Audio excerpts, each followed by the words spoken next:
मुल्क के मैदानी इलाके धुंध में गुम, हद निगाह सिफर होने पर मोटरवेज मुख्तलिफ मकामात से बंद। उकाड़ा, साहिवाल, मुल्तान और दीगर शहरों में GT रोड समेत अहम शहराएं धुंधला गई। ट्रैफिक की रवानी शदीद मुतासिर रही। धुंध के बायस फ्लाइट ऑपरेशन मुतासिर। जद्दा और शारजा जाने वाली परवाजें 8 घंटे ताखीर का शिकार।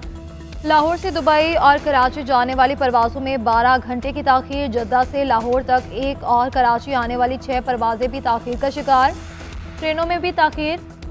लाहौर से कराची शालीमार एक्सप्रेस में 5.5 घंटे ताखीर। ट्रेन को सुबह 7:30 बजे रवाना होना था, नया वक्त दोपहर 1 बजे दे दिया गया।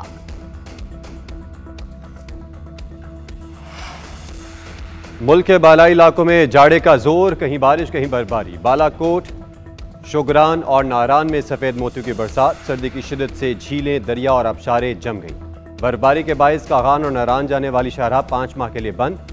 सकरदू, सवात और वादी शुगर समेत बलूचिस्तान डिवीजन में भी बर्फबारी। सकरदू और गोपस में दर्जा हरारत -6, अस्तौर में -5, पारा चनार में -4 और हुंजा में -3 तक गिर गया। बलूचिस्तान के पाक अफगान शमाल सरहदी इलाकों में मूसलाधार बारिश से नशेबी इलाके और नदी नाले ज़ेर-ए-आब। मुसलसल बारिश की वजह से चमन में बिजली की सप्लाई मुअत्तल। इस्लामाबाद और मरी में भी बारिश के बाद सर्दी की शिद्दत में इजाफा हो गया।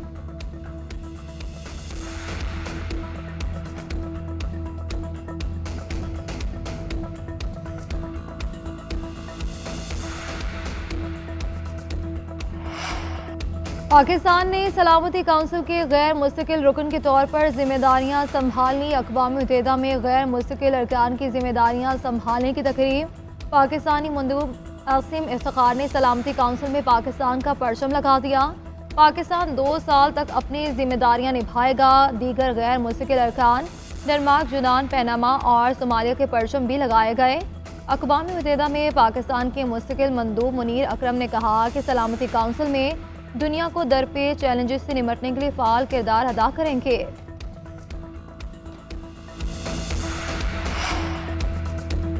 नेशनल एक्शन प्लान पर अमल दरामद के लिए एपेक्स कमेटी का इजलास आज होगा। वज़ीर आज़म शहबाज शरीफ की ज़ेर सदारत सिविल और अस्करी हुकाम शिरकत करेंगे।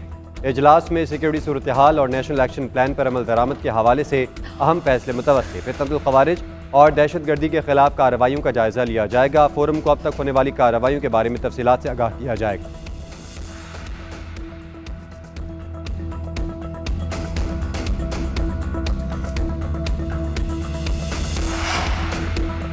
दहशतगर्दी चैलेंज बन चुकी इस नासूर को कुचले बगैर आगे नहीं बढ़ सकते। शरपसंदों के खिलाफ सबको एक पेज पर आना होगा। कौमी मफाद में फैसले करना होंगे। वज़ीर आज़म शहबाज शरीफ का SIFC एपेक्स कमेटी के इजलास से खिताब। पुरअमन मुआहिदा तय पाने पर मुबारकबाद दी। इजलास का एलामिया जारी। आर्मी चीफ ने मुआशी इस्तेहकाम के लिए हिमायत के पुख्ता अज़्म का इआदा किया। शुरा का मैक्रो इकनॉमिक हालात में बेहतरी पर इज़हार इत्मीनान। मुआशी बेहतरी के फ़वाइद आवाम तक पहुँचाने के लिए इज्तिमाई कोशिशों पर जोर। शुरा को उड़ान पाकिस्तान के हवाले से स्ट्रेटेजिक फोकस, इक़दामात और शराकत के बारे में ब्रीफिंग दी गई।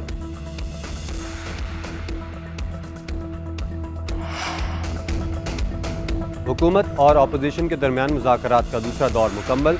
PTI ने तहरीरी चार्टर ऑफ डिमांड पेश न किया। बानी से मुशावरत के लिए मजीद वक्त मांग लिया। पुराने मुतालबात दोहराए। कहा बानी समेत तमाम सियासी कैदी रिहा किए जाएँ।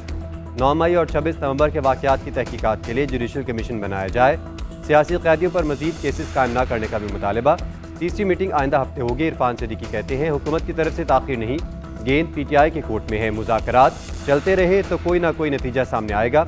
एग्जीक्यूटिव ऑर्डर से सजाएं खत्म होने की मिसाल मेरे इल्म में नहीं।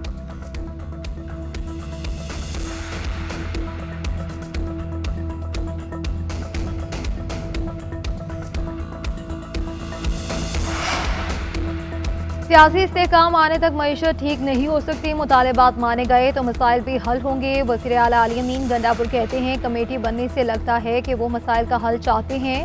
मुज़ाकरात बानी के हुक्म पर शुरू हुए, कैसे करने हैं वही फैसला करेंगे। असद कैसर ने कहा कि मुज़ाकरात का अमल लंबा होता है, 2 मुलाकातों में कुछ नहीं होता। हुकूमत की सुनेंगे, अपनी बात भी करेंगे। उम्मीद है कि मुज़ाकरात कामयाब होंगे।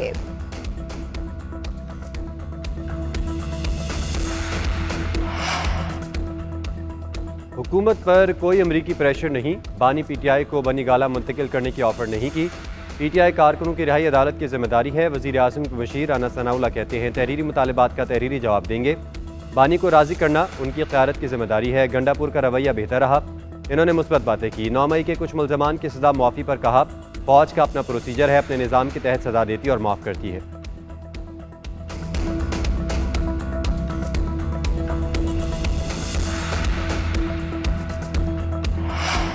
सुप्रीम कोर्ट ने मिलिट्री कोर्ट के 7 जनवरी को समाअत के लिए मुकर्रर कर दिया। जस्टिस अमीनुद्दीन खान की सरबराही में 7 रुकनी आईनी बेंच समाअत करेगा।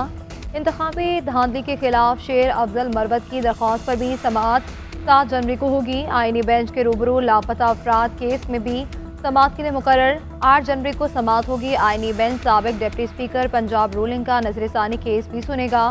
9 जनवरी को हमजा शहबाज की दरख्वास्त पर समाअत की जाएगी।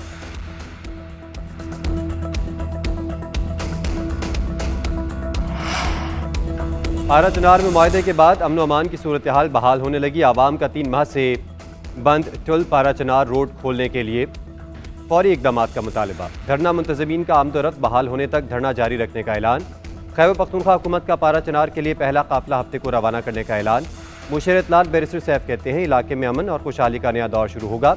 कबाइल और हुकूमत मिलकर शरपसंदों का खात्मा करेंगे। कुरम के रास्ते बंद होने से अशिया ज़रूरिया ख़त्म हो चुकी। कारोबारी मराकज़, होटल्स और ATM मशीनें बंद। आवाम को शदीद मुश्किलात का सामना।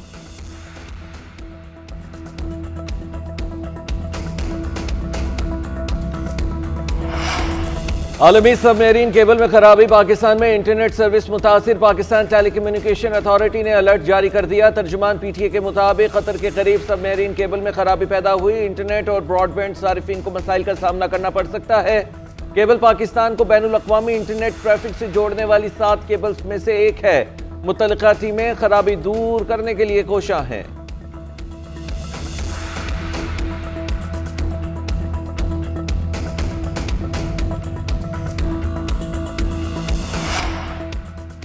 एक हफ्ते के दौरान ज़र मुबादला के ज़खायर में 14 करोड़ 30 लाख डॉलर की कमी। मजमूई ज़खायर 16 अरब 40 करोड़ डॉलर की सतह पर आ गए। स्टेट बैंक के मुताबिक 27 दिसंबर को ख़त्म होने वाले हफ्ते में ज़खायर में कमी रिकॉर्ड की गई। कमी के बाद सरकारी ज़खायर 11 अरब 71 करोड़ डॉलर की सतह पर आए।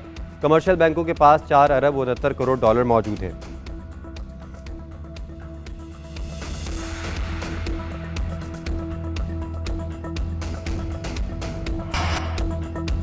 सिंध ज़राई यूनिवर्सिटी की CPEC तवानाई के इंफ्रास्ट्रक्चर पर कॉन्फ्रेंस। चीन, तुर्की और मलेशिया समेत मुख्तलिफ ममालिक के माहिरीन की शिरकत। 4 सूबों की जामियात, तहकीकाती इदारों और ज़राई तंजीमों से वाबस्ता अफराद शरीक हुए। CPEC के जरिए पाकिस्तान की बरामदात को यूरोप तक बढ़ाने के इम्कानात पर बातचीत हुई। चीन के तरक्याती मॉडल को अपनाने, ज़राई बाक़ियात से तवानाई मनसूबे लगाने पर तबादला ख्याल किया गया। चीन की यान जियाओ टूंग यूनिवर्सिटी ने CPEC को बेल्ट एंड रोड इनिशिएटिव का अहम हिस्सा करार दिया।